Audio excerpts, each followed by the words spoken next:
Joan of Arc, the Maid of Orléans, is a name etched in history for a reason. Her story is one of unwavering faith, improbable victories, and a tragic end that ultimately led to sainthood. But her journey is more nuanced than a simple peasant girl becoming a warrior. Let's delve deeper into her life, the historical context, and the key figures who shaped her destiny. Act 1. A tumultuous France. Born Joan around 1412 in Domremy, France, Joan's childhood coincided with a period of immense turmoil. The 100 Years' War, a bloody conflict between England and France, had dragged on for nearly a century. The Dauphin and a divided nation, King Charles VI of France had descended into madness, leaving the throne in dispute. His son, the Dauphin Charles, later Charles VII, faced challenges from the English and an internal struggle within the French nobility. Burgundy. A critical player in this power struggle was the Duchy of Burgundy, a semi-autonomous region within France. Initially allied with the French crown, the Burgundians switched sides multiple times, further complicating the war effort. War and its toll, the conflict ravaged the French countryside. Joan's own village was caught in the crossfire, with English and Burgundian soldiers raiding the region. This first-hand experience of war undoubtedly shaped her conviction to fight for France. Act 2. Visions and a divine mission. Around the age of 13, Joan began experiencing visions and hearing voices. She identified these as Saints Michael, Catherine, and Margaret, who urged her to liberate France from English rule and lead the Dauphin to his rightful coronation as king. Charles VII and the skeptics. Initially met with skepticism, Joan's unwavering faith and passionate pleas eventually gained an audience with Charles VII in Chinon. However, her claims of divine guidance needed verification. Extensive theological examinations, some lasting weeks, were conducted to assess her sanity and the authenticity of her visions. The role of Robert de Baudricourt, instrumental in convincing Charles to grant Joan an audience, was Robert de Baudricourt, a military captain stationed near Domremy. He initially dismissed her claims but was eventually swayed by her determination and the positive reports from the theologians. Act 3. The Rise of the Maid of Orléans. Having passed the examinations, Joan was provided with a small army and clad in white armor, a stark contrast to the traditional steel worn by knights. This, along with her banner emblazoned with religious symbols, projected an image of divine intervention. The Siege of Orléans. In 1429, the city of Orléans, a strategic stronghold, stood under siege by the English forces. Joan's arrival with her army boosted the morale of the French troops. Her presence inspired a renewed sense of purpose and faith in victory.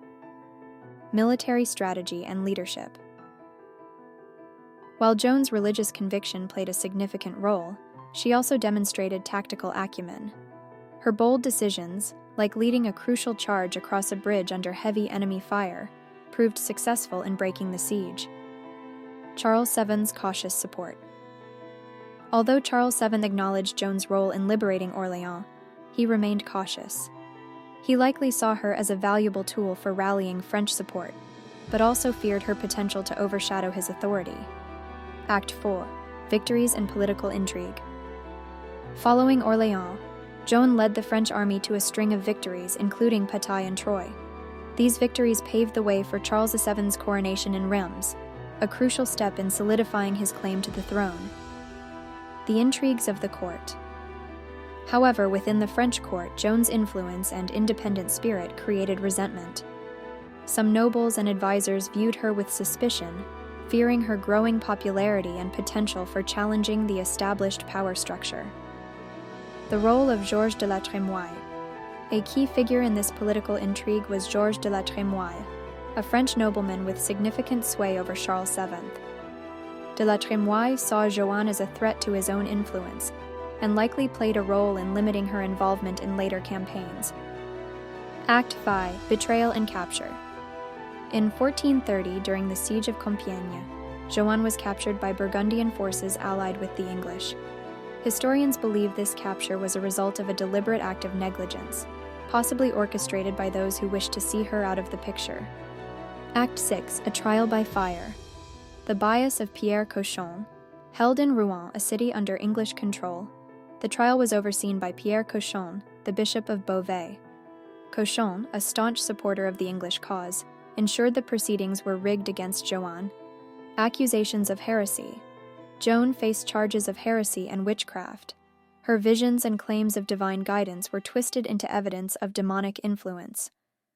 The court proceedings were riddled with trick questions and theological arguments designed to trap her. A compromise and a tragic end. Facing mounting pressure and potential unrest, Joan was eventually tricked into signing a document admitting guilt on minor charges. However, this act was misconstrued as a complete recantation. Under the rules of the Inquisition, such a relapse meant a sentence of death by burning. On May 30th, 1431, at the age of 19, Joan of Arc was burned at the stake in the marketplace of Rouen.